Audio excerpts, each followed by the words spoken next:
Après avoir étudié lors de nos dernières réunions, certains étaient là, d'autres n'étaient pas là et ne voyaient pas mal dans mes propos. Nous avons étudié le vendredi soir les 9 dons spirituels. Nous avons aussi abordé vendredi dernier les 9 fruits du Saint-Esprit.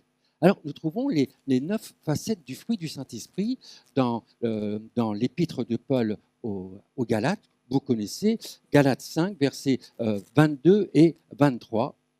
Magnifique fruit, mais le fruit de l'Esprit, c'est l'amour, la joie, la paix, la bonté, la bienveillance, la foi, la douceur, la maîtrise de soi. Depuis lundi, je suis sur ce thème-là. Et encore hier, j'avais la certitude que c'était le thème que Dieu m'avait mis sur le cœur pour aujourd'hui, mais j'avais quand même un doute et je ne savais pas comment l'aborder. Et je téléphone à une bien-aimée et elle me dit, elle n'était pas au courant de ma prédication, elle me dit, je regarde personne parce que cette personne est là, donc je regarde au plafond, et elle me dit, Jean-Jacques, j'ai besoin de grandir dans le fruit du Saint-Esprit. J'ai besoin de la patience. Et je lui dis, tu sais, je lui dis son prénom, moi aussi. Nous avons tous besoin de grandir dans dans le fruit du Saint-Esprit. Que ce fruit du Saint-Esprit puisse grandir dans chacune de nos vies. Et je lui dis, tu sais, c'est le thème que je vais aborder demain. Alors, me voilà un petit peu encouragé. On ouvre bien les portes de notre cœur, ok? Alors, il est important de ne pas confondre le fruit de l'esprit et les dons de l'esprit. Pour l'instant, on va être très court. Retenons deux différences importantes.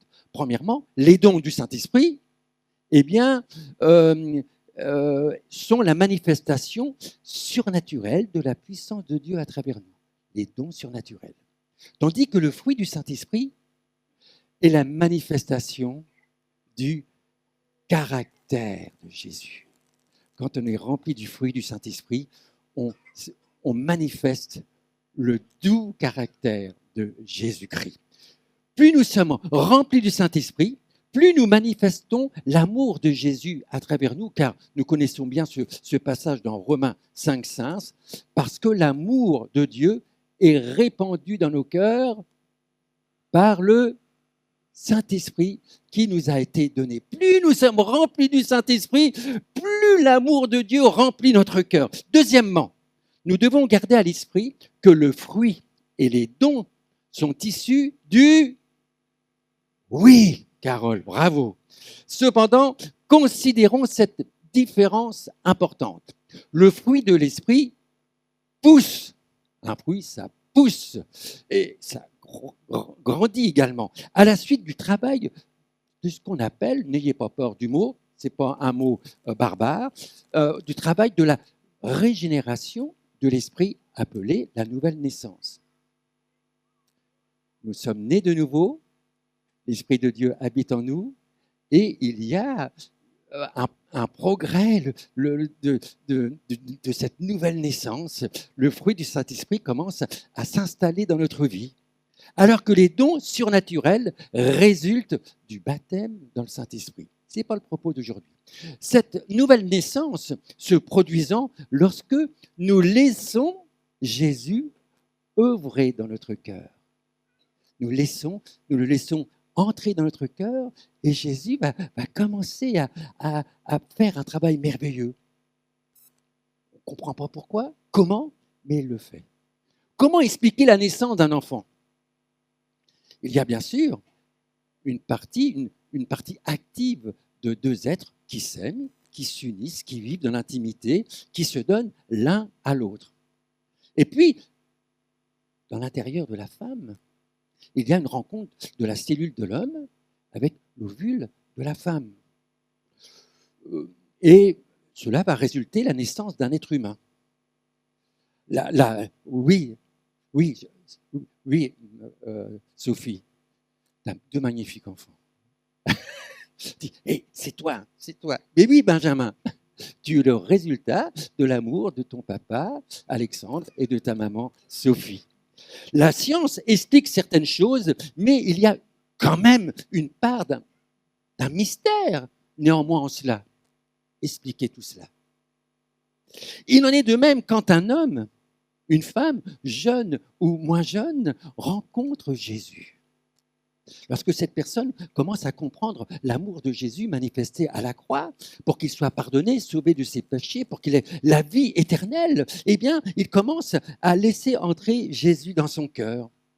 Et il se passe quelque chose, pas facile à expliquer, la nouvelle naissance.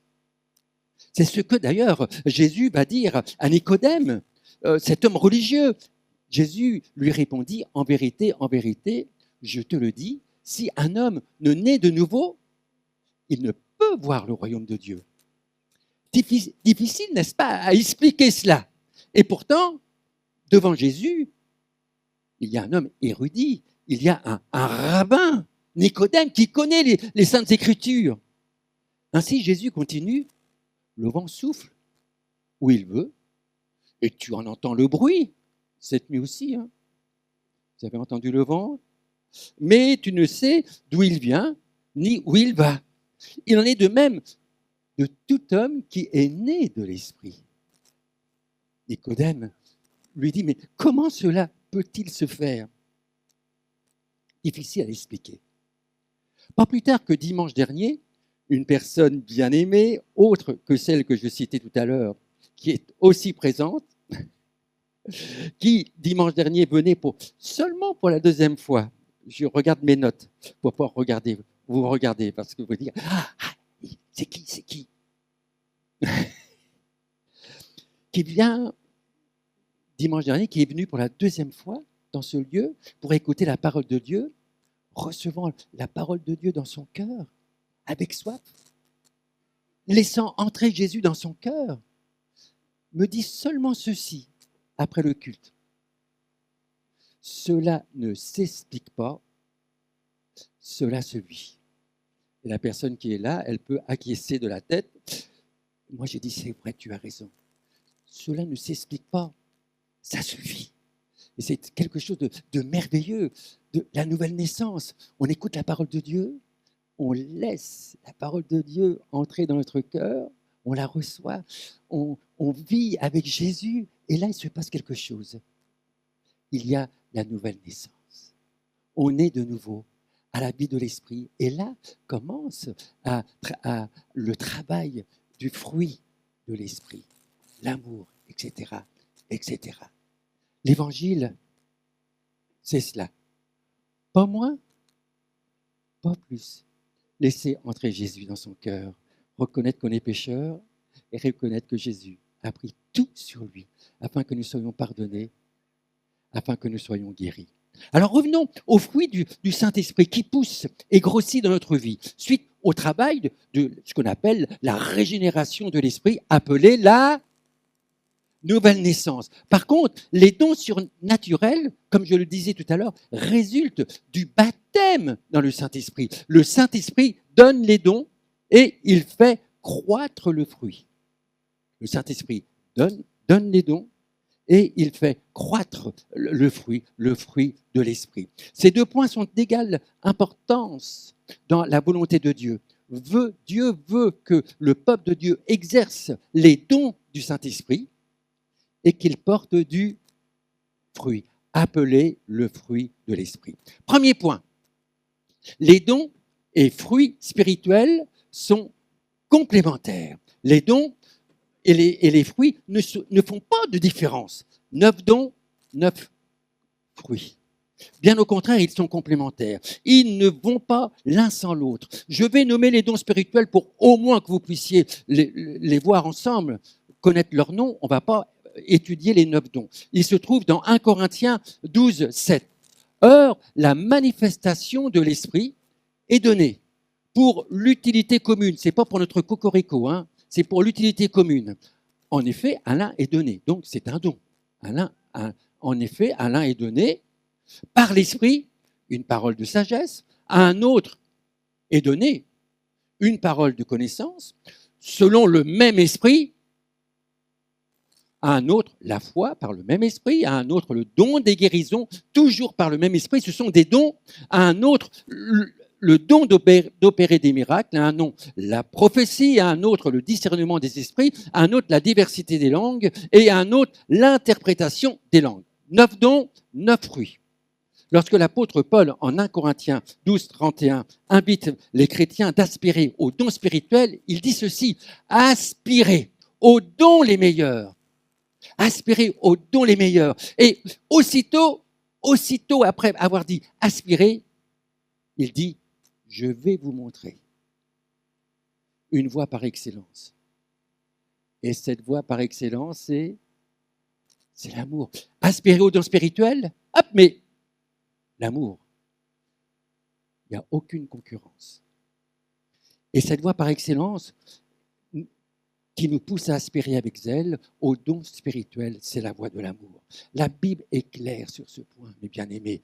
Comme Paul le dit en continuant son argumentation, il argumente au chapitre 13, verset 1er, « Quand je parlerai les langues, la langue des hommes et des anges, si je n'ai pas l'amour », on peut choisir second 21, s'il te plaît, excuse-moi. Simplement un tout petit détail, parce que second 1910 parle de la charité, mais c'est l'amour. On comprend mieux. Donc, on essaye d'aller à second 21. Quand je parlerai les langues des hommes et des anges, si je n'ai pas l'amour, je suis un airain qui résonne ou une cymbale qui, c'est pas grave, et qui retentit.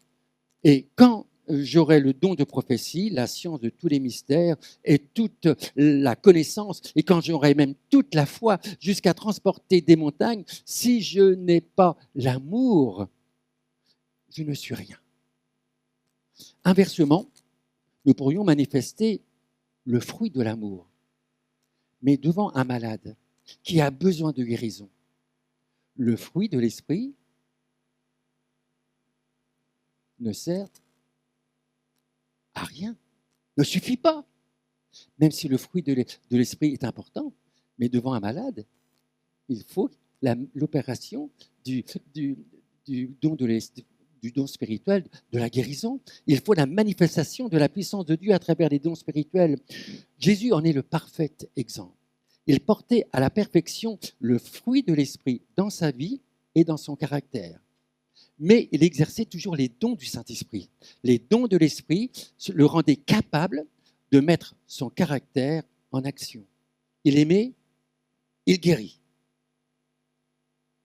Il aimait, il guérit. Et nous, quelquefois, on a compassion des malades, mais on n'aspire pas assez aux dons de guérison.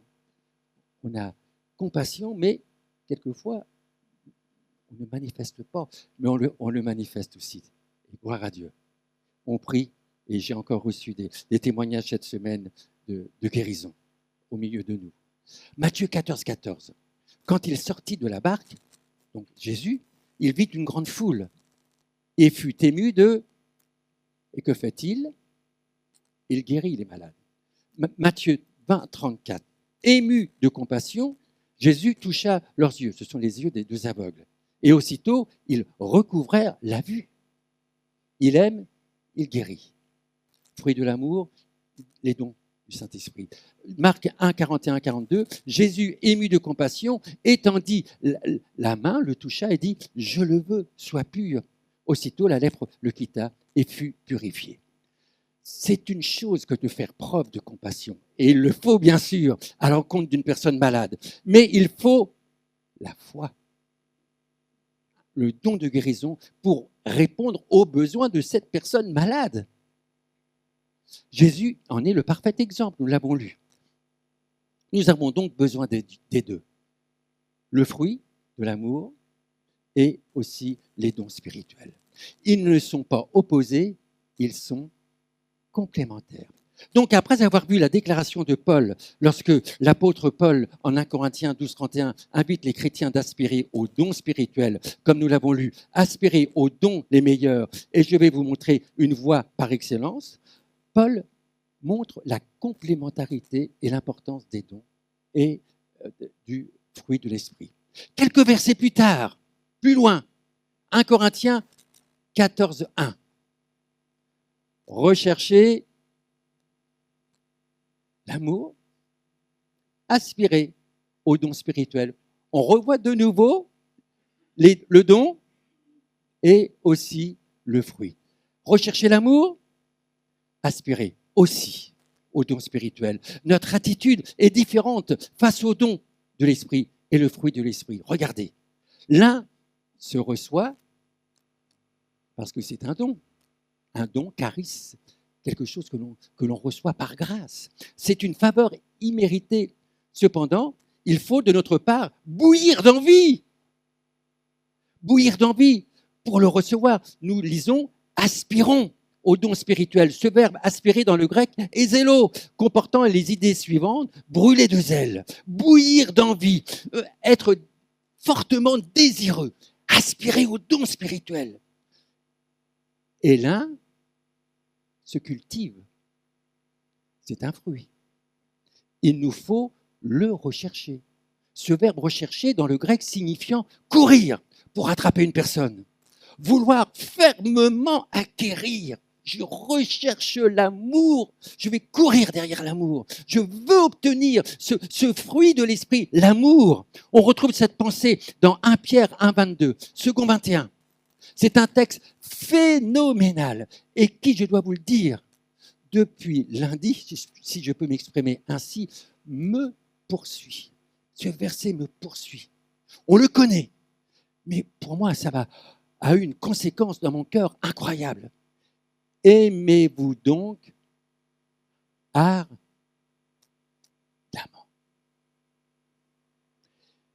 Aimez-vous donc ardemment.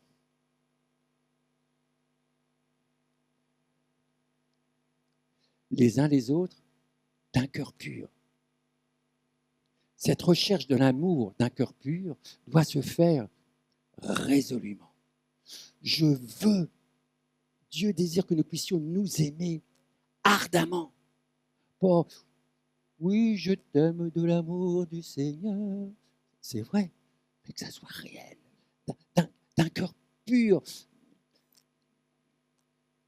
À nous donc d'aspirer avec zèle au don spirituel et à nous de cultiver ardemment le fruit de l'esprit.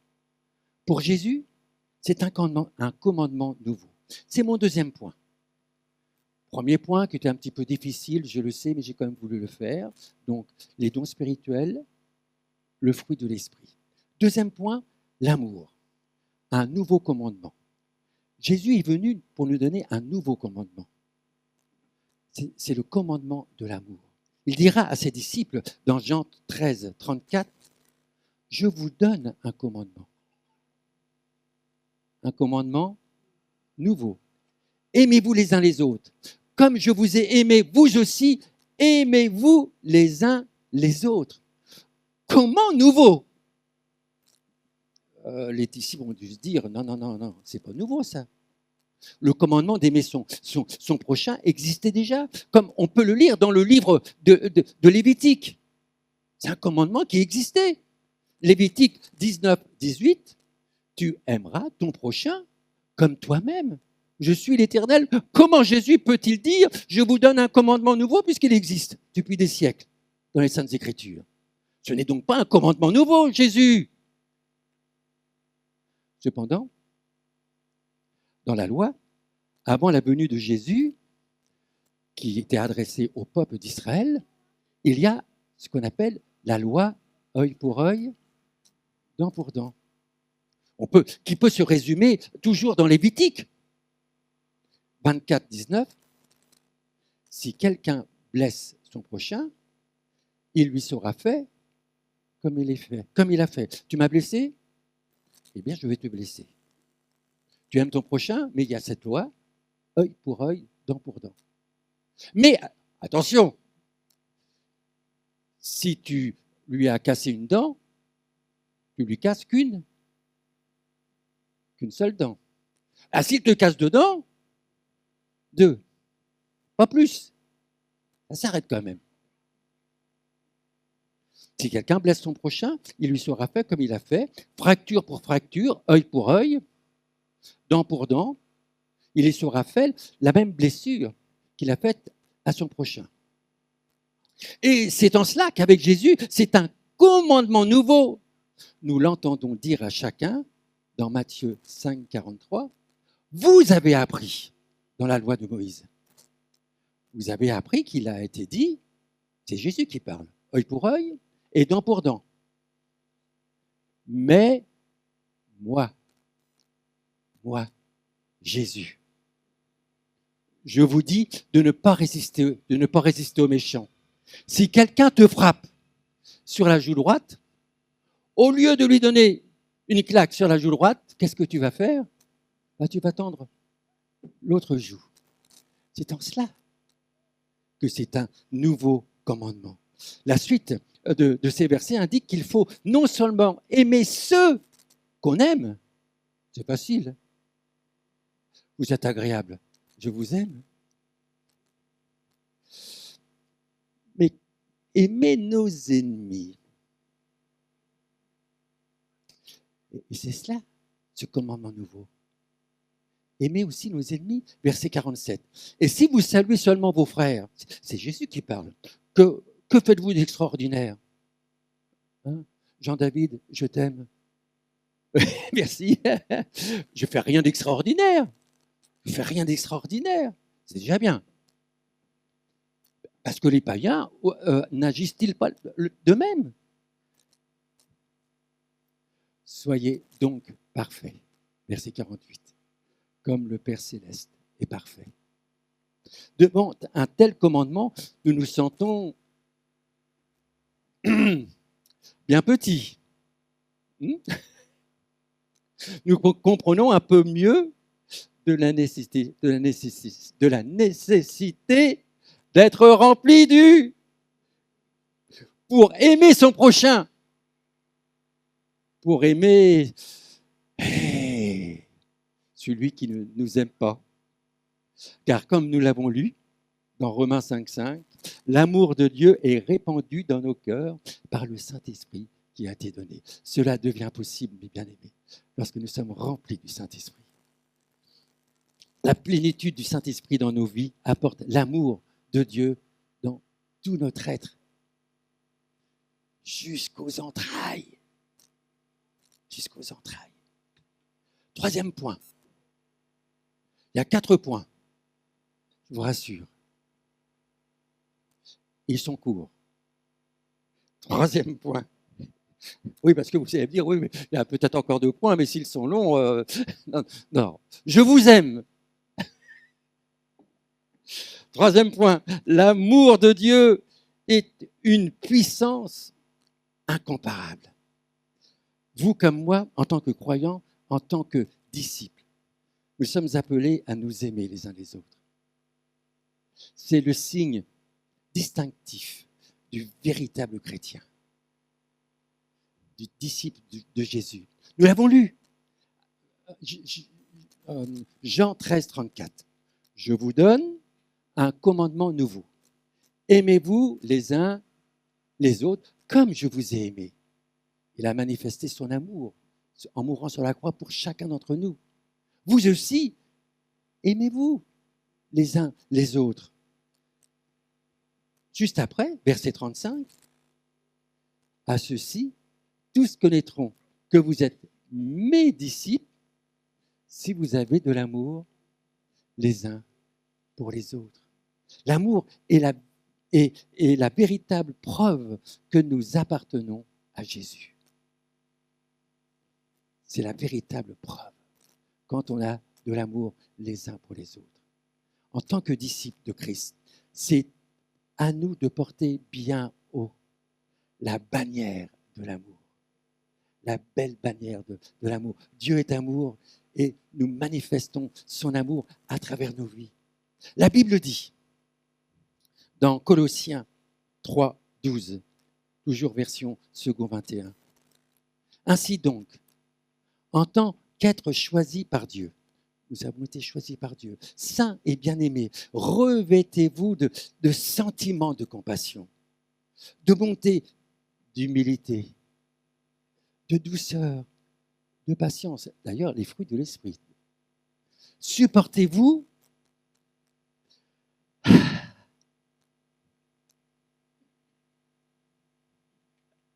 Supportez-vous les uns les autres. Ah, et si l'un de vous a une raison de se plaindre d'un autre, quelquefois on a des raisons, hein. Et même si on a des raisons, c'est pas pour autant qu'il faut bouder. Non, non, on n'est pas là pour dire j'ai raison. Non, non, faut se revêtir de ces sentiments d'amour. Amen. Alors, et si l'un de vous a une raison de se plaindre d'un autre, bah, pardonnez-vous réciproquement. Allez, pardon, j'en ai pas fait exprès, pardon. Et en face, eh bien, le chrétien authentique va dire, bah, je te pardonne et bouh. Bah, c'est ça, c'est ça, c'est ça. Pardonnez-vous réciproquement, tout comme Christ vous a pardonné. Hein. Pardonnez-vous, pardonnez-vous aussi. Mais par-dessus tout cela, revêtez-vous de l'amour, qui est le lien, de la perfection, qui est le lien. Ne brisez pas ce lien de la perfection. L'ennemi va vouloir faire couper ce lien. Oh, si je peux couper ce lien qui est parfait entre deux disciples, oh, il va le faire. Hein. Il va le faire. Ben, il fait des tentatives. Hein.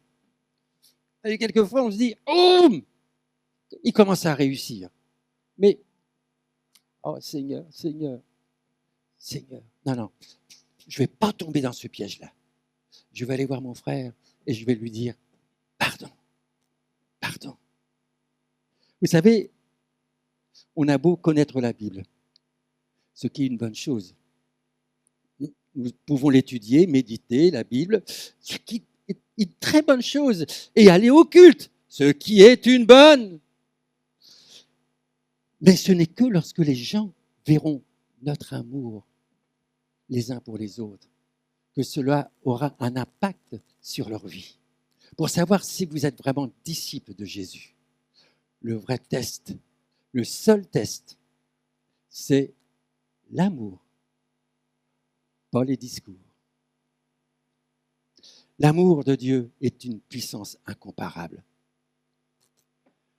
Dernier point pour aujourd'hui. Et vous dites, oh Didier, je te convoque au bureau. Hein. Il n'y a pas de bureau.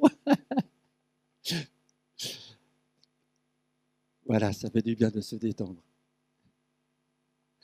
Dernier point pour aujourd'hui, qu'il me faut néanmoins aborder.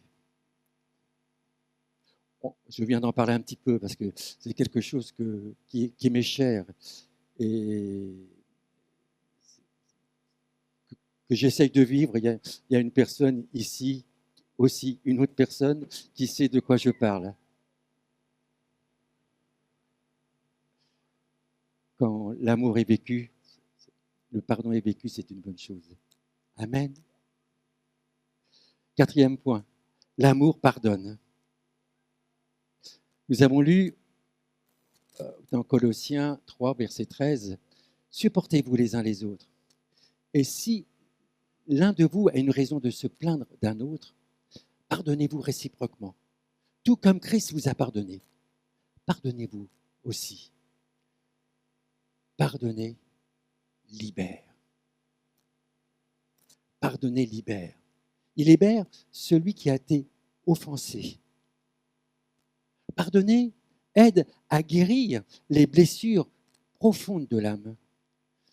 Celui qui pardonne, mes bien-aimés, on en reparlera peut-être plus tard, se dégage du piège de l'ennemi et retrouve une pleine liberté, une pleine joie, une pleine délivrance, une pleine guérison.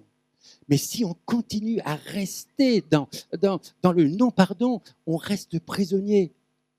Sans pardonner, le mal qui nous a été fait, c'est quelque chose que l'ennemi voudrait nous maintenir dans le non-pardon. Tant qu'il nous tient dans le non-pardon, tu es captif. C'est une vérité, mes bien-aimés. Tu es captif, tu es malheureux. Le non-pardon est la porte ouverte à la dépression. Le non-pardon est la porte ouverte à la maladie. Alors voici 2 étapes pour y arriver. Premièrement, se souvenir que nous-mêmes, nous avons été pardonnés. Nous avons été pardonnés par Dieu d'une manière inconditionnelle. C'est lui qui a payé le prix. Il nous a aimés avant que, d'ailleurs, nous soyons conçus dans le ventre de notre mère. Il faut se rappeler la grâce que Dieu a eue envers nous et le prix payé pour notre pardon. Alors que nous n'étions même pas encore nés, Jésus est mort sur la croix pour toi, pour moi. La grâce que Dieu nous accorde devrait nous interdire de la refuser à quiconque nous demande pardon. Parce que nous sommes au bénéfice du pardon de Dieu d'une manière inconditionnelle. Deuxième raison, c'est libérer l'offenseur de sa dette en cherchant la réconciliation. Ne cherchons pas à imposer nos droits, nos raisons. C'est moi qui ai raison. Tu as tort. Déjà, en disant ça, tu offenses déjà ton prochain. Nous ne sommes pas là pour imposer. J'ai eu raison, j'ai fait ceci, toi tu as fait cela. Non. Il nous faut chercher la réconciliation. La réconciliation. Nous ne sommes plus sous la loi avant la venue de Jésus. Avant, Jésus, c'était œil pour œil, dent pour dent. Jésus dira dans Matthieu 5, 23, « Si donc tu présentes ton offrande à l'autel et que tu te souviennes que ton frère ou une sœur a quelque chose contre toi, laisse là ton offrande devant l'autel et va d'abord te réconcilier. Te réconcilier. Ne viens pas avec tes raisons. Tu as fait ceci, tu as fait cela. Non. Cherche à te réconcilier parce que si tu imposes que toi tu as raison, tu vas dire « Oui, j'ai eu raison. Je suis vainqueur, j'ai montré que j'avais raison. » Ouais, mais tu as perdu ton frère. Tu as perdu ta sœur. Tu as beau avoir raison, mais tu as perdu ton frère. Moi, je préfère dire, je cherche à me réconcilier avec toi. Je cherche à me réconcilier. Puis, après, viens présenter ton offrande. Ne cherche pas à te justifier. Ne cherche pas à avoir raison. Cherche à te réconcilier. Après, on peut faire une analyse. Pourquoi c'est arrivé? Pour en tenir compte afin de ne plus recommencer, bien sûr. Mais d'abord, réconcilie-toi avec un cœur pur. Et pose-toi la question. Tu as été offensé par ton frère, mais sans le savoir, peut-être par ta réaction toi-même, ton frère t'a blessé, et peut-être toi tu as une réaction aussi. Et ta réaction a fait peut-être que tu as blessé ton frère, ta sœur.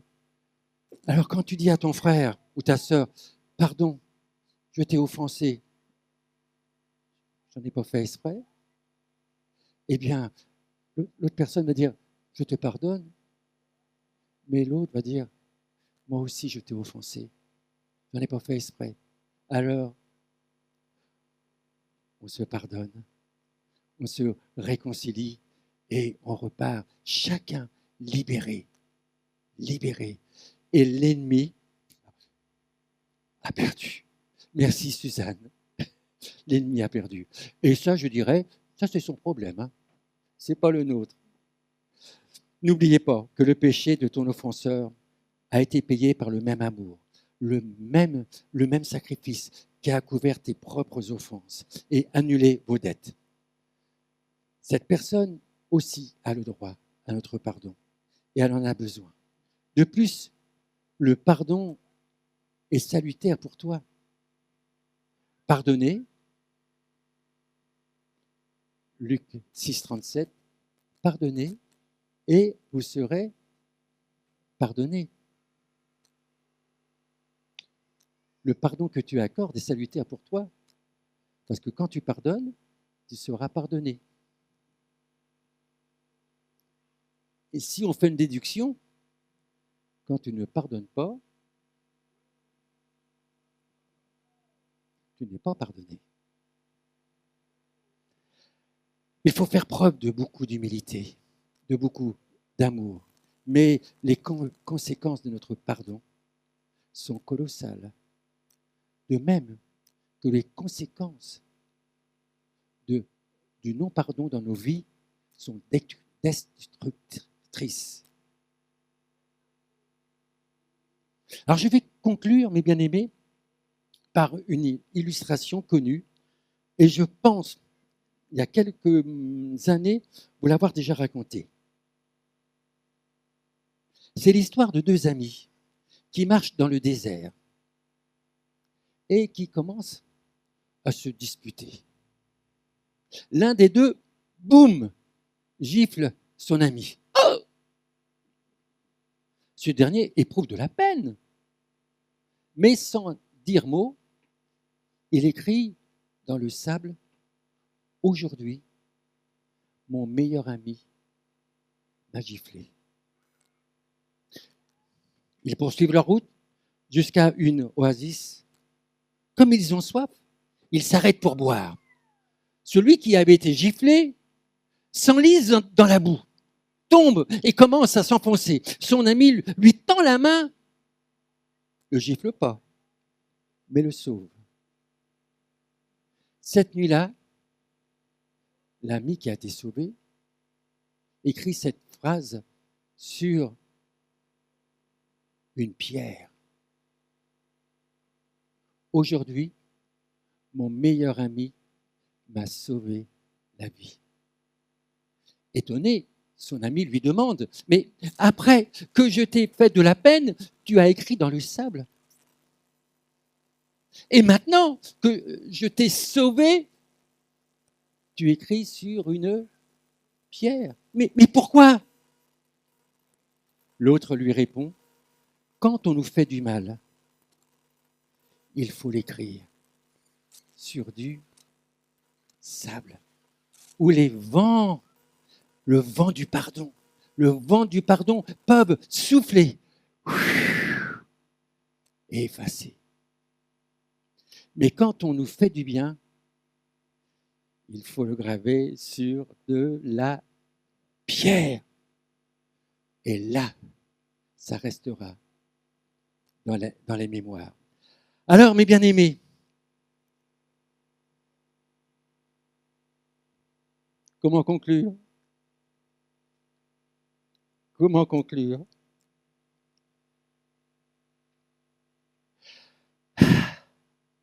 Aimons-nous les uns les autres.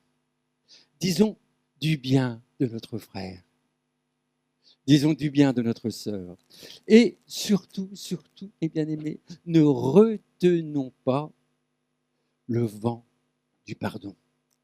Ne le retenons pas.